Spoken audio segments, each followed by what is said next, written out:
안녕하세요. 소니캐스트 이신열입니다. 오늘은 반가운 손님을 초대했습니다. 이번에 한국음향학회에서 개최한 골드니어 선발대회에서 영예 1등을 수상하신 유태영 님이십니다. 반갑습니다. 안녕하세요.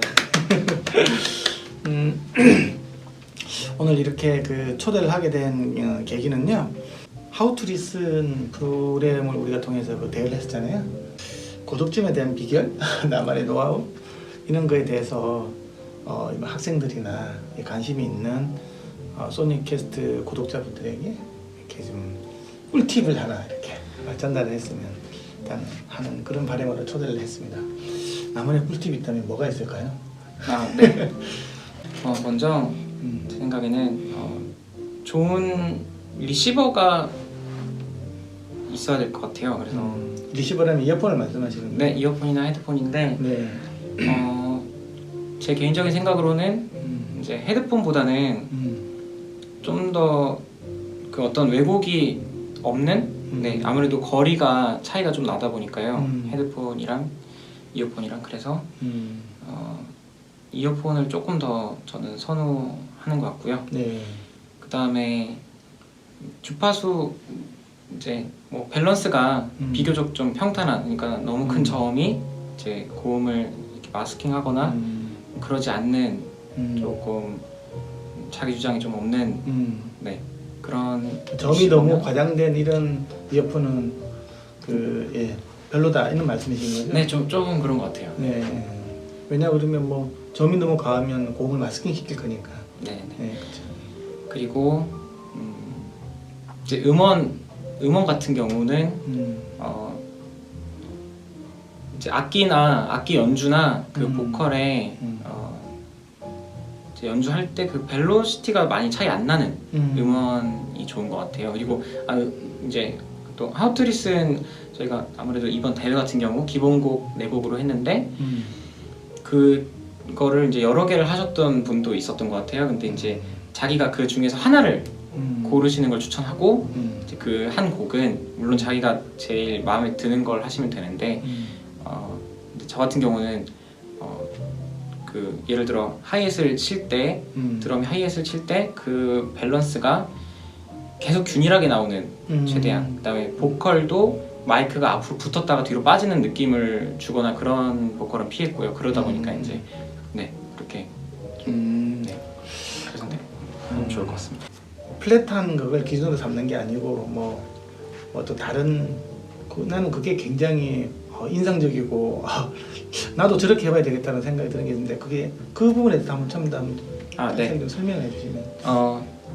저희가 소리를 들을 때 변화된 소리를 듣는 거에 있어서 그 여러 이렇게 주파수가 올라와 있는 것 중에 하나가 빠진 소리는 제가 찾기가 힘든 것 같아서 이제 예를 들어 피크가 문제가 나올지 딥 문제가 나올지 모르지만 딥 문제가 나왔을 걸 가정해서 EQ가 들어간, 그러니까 변화가 된 음원을 먼저 들었어요. 이제 다음 문제가 시작이 되면 먼저 듣고 그걸 이제 들으면 그게 처음에는 플랫하게 느껴지거든요. 그러니까 왜냐면 그 변화되는 걸 모르고 딱 처음에 그 소리를 들으니까. 그 다음에 원음으로 돌아오면 딥의 문제일 경우에는 그 빠졌던 주파수가 증폭이 되는 것처럼 느껴지거든요.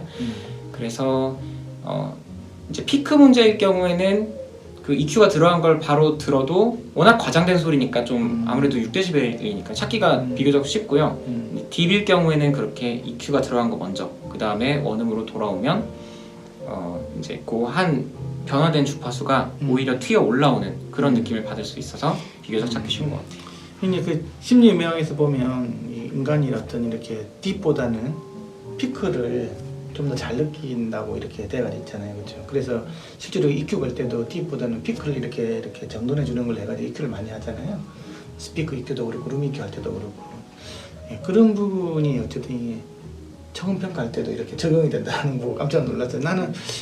저도 이제 그 하우 투 리슨을 제가 한번 그냥 재미삼아 해본 적이 있었거든요. 그래서 한 7단계 넘어가니까 진짜 헷갈리더라고. 그래서 유태님이 이야기하시는 그 방법대로 하면 저번에 이제 2등한 그분도 그렇게 이야기하셨고 손상민님이 말씀하신 대로 하니까 한 3, 4단계 더 올라가셨다고 되게 좋아하시더라고. 그대로 뺏겨서 사용했다고.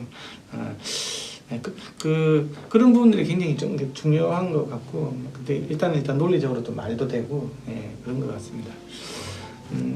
그리고 이제 두 번째 질문인데요. 저번에 이제 대회 나왔을 때는 그때 디램 프로 DL을 주로 사용하셨다고 하셨고, 그 제품을 사용하시다가 이번에는 디램 프로 2를 사용하게 됐었는데, 어쨌든 단계가 19단계에서 21단계로 이렇게 더 많이 이렇게 올라올 수 있었고, 그래서 이게 그 디램 프로하고 디램 프로 2하고 이게 좀 어떤 부분이 좀 이렇게 좀 달라져서 이게 좀 고득점을 할 수 있게 됐는지 그에 대해서 좀 물어보고 싶습니다. 네.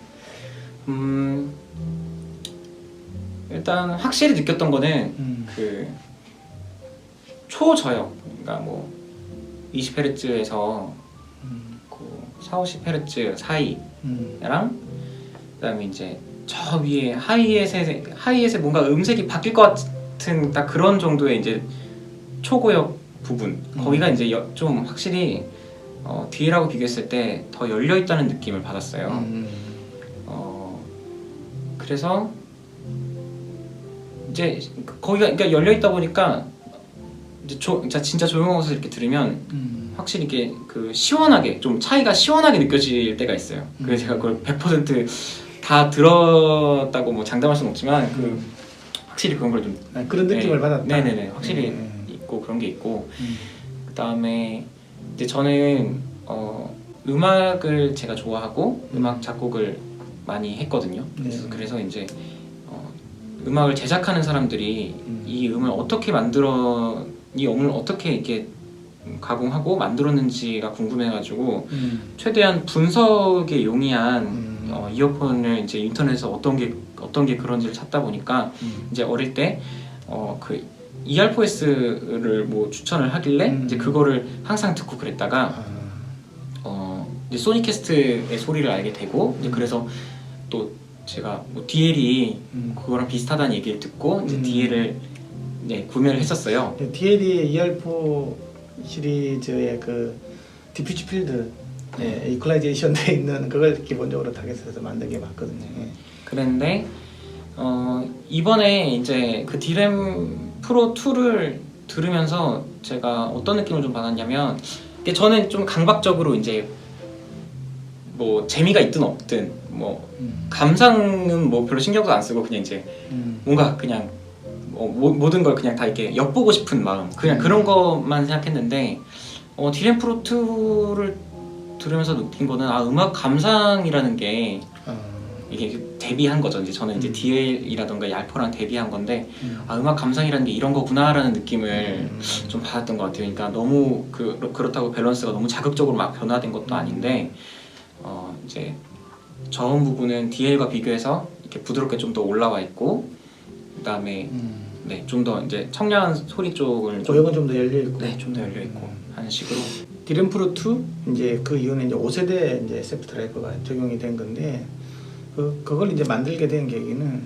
이제 아까 얘기처럼 극저역하고 극고역을 좀 더 열어줘야 되겠다. 왜냐 그러면 아시겠지만 요즘 보면 하이라이트 오디오 뭐 이런 거 있잖아요. 음원들이 그쵸 MQA라 그래가지고 이제 그런 거 같은 경우에는 우리가 뭐 40km까지 녹음을 하잖아요, 그렇죠? 그래서 극고역이 좀 열려 있으면 훨씬 더 어떤 개방감이라든지 내가 어디에 와 있는 듯한 포위감 뭐 이런 것도 느껴지거든요. 그래서 그걸 좀 더 살려야겠다고 해서 좀 극고역을 좀 더 잘 내주는 그런 방향으로 튜닝을 하게 됐고 저역 같은 경우에는 아까 좀 더 좀 잘 느껴졌다고 이야기를 한 게 이전보다는 드라이브가 초저역을 내주는 것들이 이전보다 훨씬 더 힘이 세졌어요.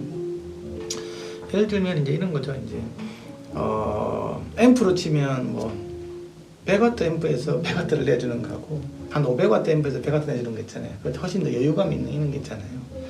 스피커로 치면 뭐 예를 들면 똑같은 뭐 20Hz를 뭐 8인치 드라이버가 내주는 거 있고 10인치 드라이버 내주는 거 있을 거잖아요. 그래서 좀 더 여유가 있는 10인치 드라이버를 가지고 20Hz 내주게 해가지고 훨씬 더 많이 내줄 수 있는데 약간 눌러서 좀 약간 정제되어 있는 점을 내줄 수 있도록 했기 때문에 조금 여유 있는 저음이 그래서 이제 사람들한테 이제 그거를 들려주니까 다이나믹스가 굉장히 많이 좋아진 것 같다. 그래서 이제 이게 사람들한테 이렇게 느껴지는구나. 그 그래프로 보면 똑같거든요. 그래서 이제 여유 있는 저음하고 그다음에 다 꽉 차서 나는 저역하고 이런 것들이 이게 다르구나. 이게 다이나믹스에서는 굉장히 다르구나. 우리는 주파수 축이라는 것들은 에너지만 보는 거지 시간에 대해서는 정보가 안 보이잖아요. 근데 시간축으로 훨씬 더 이제 이게 댐핑이 더 잘 되거든요. 이제 그런 부분이 있었던 것 같은데 그걸 그렇게 느끼셨다고 하니까 또 그게 또 고득점으로 이어졌다고 하니까 네. 이거 참 재밌는 것 같아요. 역시 이렇게 프로는 다른 것 같아요. 잘 들으시니까 저도 이렇게 제품을 개발하고 그러면 참 되게 반가울 때가 내가 어떤 이런 의도에서 이렇게 튜닝을 할 때 그분들이 그걸 알아주고 그걸 이해해줄 때가 사실 제일 반갑거든요. 제가 알아주는 분들이 이제 계시는 거 보니까 다 제품을 만든 보람있습니다. 예. 저는 확실히 디램 프로2 듣고 뭐 이거는 어쨌든 제 개인적인 의견이니까. 근데 이제 저는 DL이랑 비교해서 저는 놀랐다.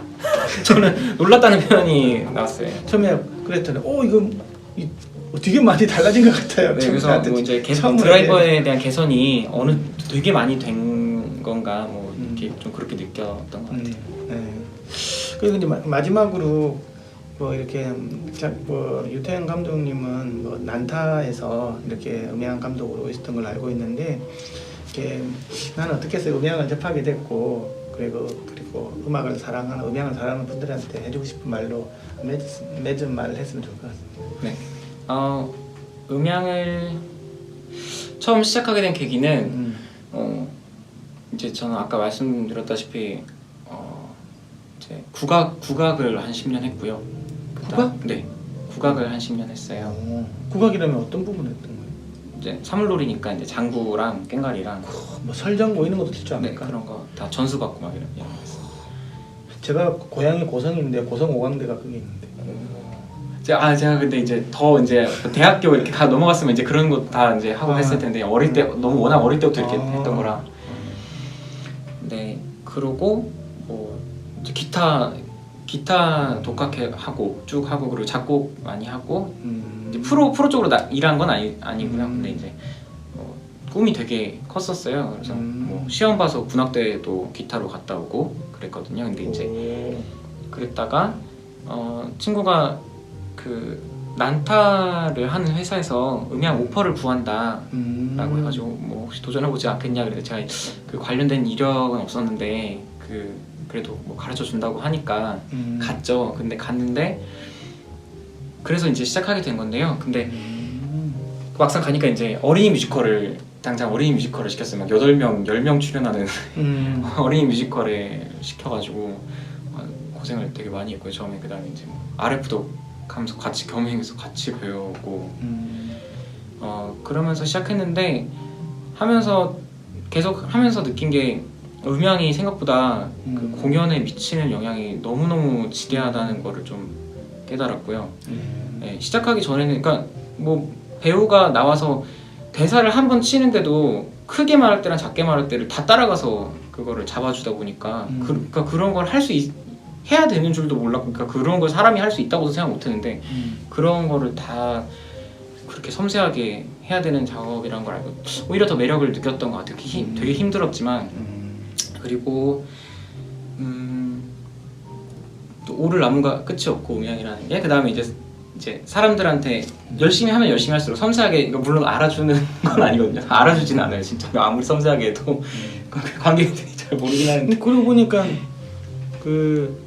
사물놀이 하셨으니까 난타하고도 좀 이렇게 좀 약간 재밌는 점이 제가 좀 아니까 난타 공연을 보고 집에 물건을 다 때려 부숴가지고 어릴 때 그 8살 때인가 봤는데 그거 보고 집에 물건을 막 때려 부수고 막 그러니까 이제 저한테 악기를 가르쳐 주시려고 했던 거예요. 그래서 드럼이랑 장구랑 뭐 할래 그랬는데 제가 한국 초등학교 2학년인가 그랬던 것 같은데 한국의 것을 해야 된다면서 장구를 배우겠다 그랬던 것 같아요. 그때부터 골드니어 1등 하기 위한 준비가 돼.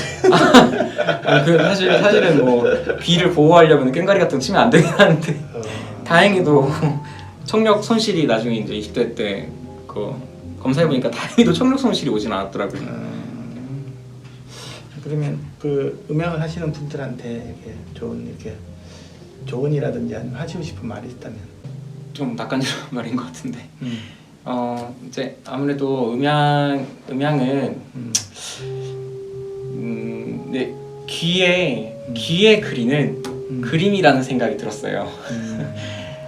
이제 뭐 그 그림을 그리는 기법은 계속 새로 개발되고 있고 또 사람마다 이제 좋아하는 화풍이 다 다르잖아요. 근데 이제 처음에 음향을 배울 때, 그러니까 처음에 이제 그림을 그리는 걸 배울 때는 뭐 크로키, 뭐 데생, 정무라 이렇게 다 비슷한 어떤 과정을 이제 거치잖아요. 근데 그것처럼 뭐 제가 이제 이번 이 대회를 통해 알게 된 이 How to Listen 같은 경우에는 뭐 귀 훈련에 있어서 아주 작은 요소긴 하지만 그래도 그 요소만큼은 확실히 키워줄 수 있는, 그러니까 펼쳐진 이 소리를 나눠 들을 수 있는 능력을 길러주는, 그걸 정확히 길러주는 프로그램이라고 생각해요.